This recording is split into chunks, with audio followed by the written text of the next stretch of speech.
Hey guys, in this video I'll show you how to fix the extended buffering problem in the YouTube ReVanced app. Alright, let's begin. First, open the Settings app on your mobile device. Scroll down a little bit, look for the Apps tab and tap on it. In the Apps section, tap on the Manage Apps option. This will display a list of all the installed apps on your device. Locate the ReVanced app in the list and tap on it.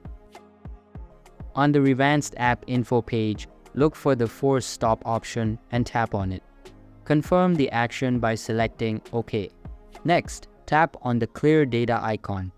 In the options that appear, select Clear Cache and accept it. After that, tap on Clear All Data and confirm the action. Now, open the MicroG app info on your device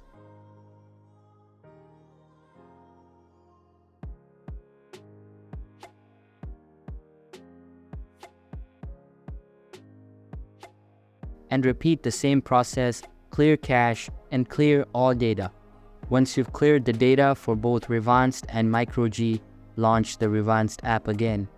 The buffering problem should now be resolved. So that's basically how you can fix the YouTube ReVanced extended buffering issue. And that's it for this video. If you find this helpful, consider subscribing and giving this a big thumbs up. Thanks.